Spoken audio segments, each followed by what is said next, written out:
سلامونه ونیکیلی زه تاسو ټول ته د ام اس اکسس ټي وی ورځنیز ویډیو لپاره ښه راغلاست وایم. راځو نن موږ وایو فیلډ پراپرټیز ان ډیزاین ویو. کله څنګه چې موږ تېره ورځ څلور پراپرټیز وې په ام اس اکسس د فیلډ په اړه باندې په ډیزاین ویو کې چې موږ ویلې د هغه دوهم پارت ده. نو راځو په هغه کې هم څلور پراپرټیز موږ وایو لکه انپوټ ماسک، ویلیډیشن رولز validation text او required نو راځو مخکې له مخکې input mask موږ ډسکسو چې آیا دا پراپرټي کوم کار تر سره کولای شي. نو راځو MS Access خلاصوم لکه څنګه چې ما تاسو تیری ویډیوګانې کې ویلو چې MS Access موږ څنګه خلاصولای شو، په هغه کې موږ ټیبل څنګه جوړولای شو او څنګه د فیلډ موږ څنګه جوړولای شو او د ډیټا ټایپ موږ څنګه سلیکټولای شو ټول موږ په تیری ویډیو کې ویلیو. نو راځو نن کار باندې کوو. دلته ما تاسو ته یو سمپل ټیبل جوړ کړی ده. نو راځو په دې باندې کار کوو. مخکې له مخکې راځو ډیزاین ویو ته چې دلته وګورو فیلډ پراپرټیز په دې کې ده انپوټ ماسک. انپوټ ماسک دا کار کوي که زه راسم دلته په پاسورډ باندې اپلای کړم په پاسورډ مثال څه ده په هغه ډېر ښه اسانه او تاسو په هغه باندې ډېر ښه سر خلاصیږي. نو راځو دلته تاسو کتلی شئ چې پاسورډ ده او د دې انپوټ ماسک نه موږ راځو کله اوس دلته تاسو کتلی شئ مخکې له مخکې به راسو وګورو چې اول وار تاسو ته څنګه ښکارېږي. اوس دلته تاسو پاسورډ فیلډ کتلی شئ. دلته که زه هر نمبر ټایپ کړم تاسو کتلی شئ چې دا د یو نمبر په شکل باندې ښکاري. باید د دې فارمیټ چینج شي د پاسورډ په شکل باندې ښکاره شي. نو راځو زه بیرته دا پاکوم او له هغې بعد راځم ډیزاین ویو ته. له ډیزاین ویو بعد تاسو دا یاد ولرئ باید اوس فیلډ ده پاسورډ او د هغه ډیټا ټایپ به تاسو سلیکټوئ. که چیرې تاسو د بل فیلډ ډیټا ټایپ تاسو سلیکټ کړئ او دغه چینجز تاسو کې راولئ نو هغه بیا په هغه فیلډ باندې نه اپلای کیږي، هغه په هغه باندې اپلای کیږي کوم تاسو سلیکټ کړئ. نو راځو دلته انپوټ ماسک ته. له انپوټ ماسک دلته ورته نوشته کولی هم سو پاسورډ، مګر راځو دلته دې باندې کلیک کوو. دلته تاسو کتلی شئ چې مختلف قسمه فارمیټونه تاسو کتلی شئ لکه اوس فون نمبر سو دغه رقم نور داسې لونګ ټایم سو شورټ ټایم سو میډیم ټایم سو ډېر فارمیټونه شته. نو راځو موږ د پاسورډ فارمیټ څخه دا سلیکټوو او دلته انټر کوو نیکسټ کوم یې وبخښئ. له نیکسټ بعد راځو په فینیش باندې کلیک کوو. له فینیش کلیک کېدو بعد راځو کنټرول اس کوو. کله چې مو دا سیو کړئ راځو ډیټا شیټ ویو ته. نو کله چې موږ ډیټا شیټ ویو ته راسو دلته تاسو کتلی شئ چې بلال فادر نیم یوزر نیم او پاسورډ. اوس که زه دلته څه نمبر ټایپ کوم تاسو کتلی شئ چې تاسو ته د پاسورډ په شکل باندې ښکارېږي. نو دا یوه پراپرټي. هغه نور فارمیټونه چې هغه تاسو خپله هم کتلی شئ. بله پراپرټي وایو ویلیډیشن رول. نو راځو اوس وایو چې ویلیډیشن رول څنګه کار کولی شي. زه به راسم ډیټا شیټ ویو ته.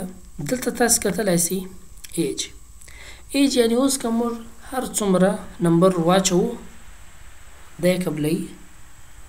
که موږ 100 ور واچوو که 200 ور واچوو که 1 ور واچوو که 2 ور واچوو یعنې ټول دته اکسپټیبل دي دا یې اکسپټوي.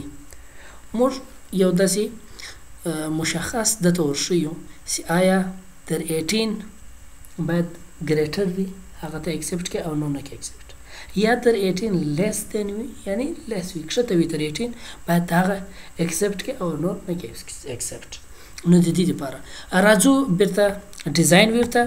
کله چې موږ ډیزاین ویو ته راسو کوم د ایج فیلډ چې ده دا به سلیکټ کړو او له هغه بعد به راواوړو ډیټا ټایپ ته.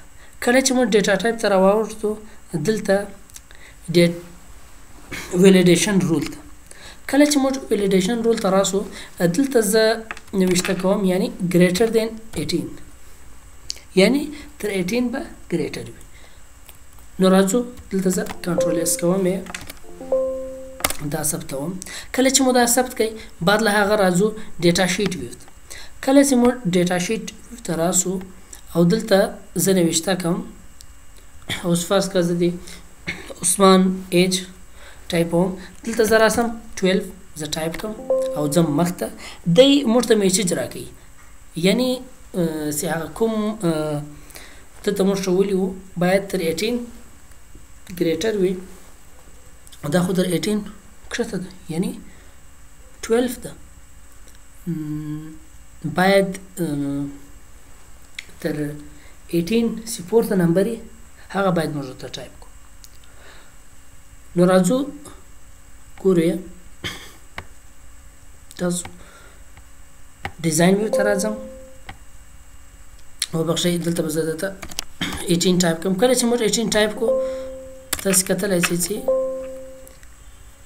او تر 18 به موږ ګریټر دن دلته موږ ښوولي زه 19 ټایپوم. تاسو کتلی شئ چې 19 د قبول کوي. نو راځو بله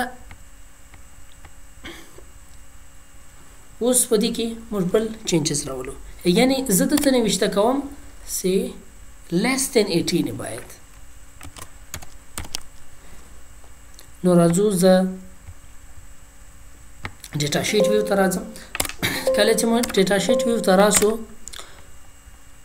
دلته زه اوس نوشته کوم شل یا نویس زه شل نوشته کوم دی به دا هم نه کې قبول یعنی اوس بیا دا وایي چې تر 18 باید دلته کم نمبر ته ټایپ کړئ تر 18 پورته نه کې ټایپ. نو راځو دلته زه 12 لیکم ګورې ته قبول کړئ.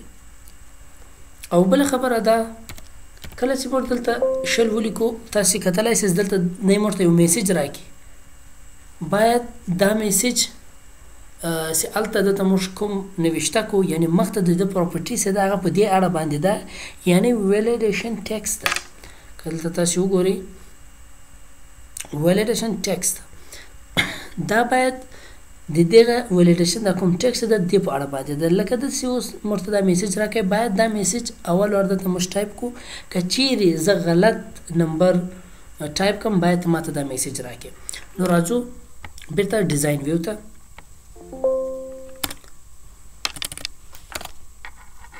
زه به دلته 13 ته نوشته کوم بعد له هغه راځو ډیزاین ویو ته. کله چې زه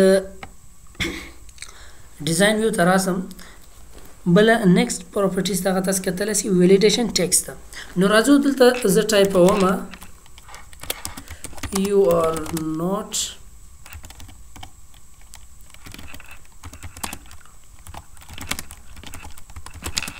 یعنی تاسو یو میسج مې ټایپ کړئ راځو سیو مې له سیوېدو بعد راځو ډیټا شیټ ویو ته.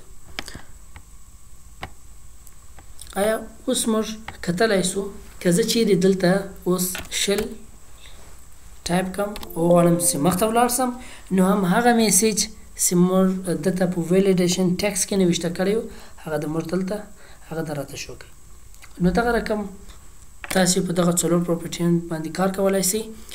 نو انشاءالله تعالی مخته چې کومې نورې پراپرټیز دي هغه به هم موږ سوکه سوکه ډسکسوو. او بله یوه ده ریکوایرډ. راځو دلته زه راځم ډیزاین ویو ته.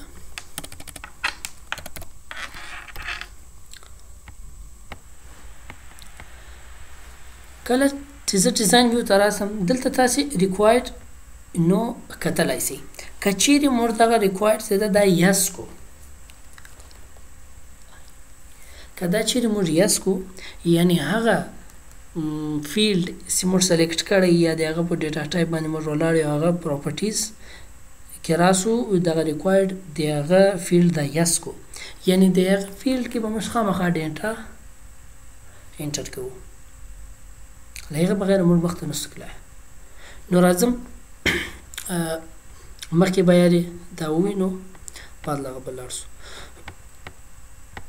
دلته تاسو کتلی شئ که زه چې دلته سائم ټایپ کړم او لاړ سم مخته تاسو کتلی شئ چې دغه کوم د ایج فیلډس یو دې زه مخته ولاړم یعنې دې مشخالف پرېښود مخته ولاړم خو هغه که زه چیرې ریکوایرډ یاز کړم بیا زه له دې خالي نظم کلی باید خامخا زه دلته یو شی نوشته کړم د دې ایج بیا لازمي ده باید زه دلته نوشته کړم نو راځو زه یې یس کوم دا کوم ریکوایرډ چې ده یس کله چې مو یس کوئ او سیو ومې کله چې مو سیو کوئ راځو ډیټا شیټ ویو ته کله چې موږ ډیټا شیټ ویو ته راسو او زه دلته نوشته کوم فرض که دا نو دلته ګورئ تاسو کتلی سئ چې زه نور مخته نسم تللی باید دلته زه خامخا یو شی نه یو شی نوشته کړم بعد له هغه زه مخته تللی سم کنې زه مخته نسم تللی نو دا و هغه څلور پراپرټیانې چې موږ د دې په اړه باندې څه وویل نو انشاءالله تعالی مخته نورې پراپرټیانې د هغو په اړه به هم خبره کوو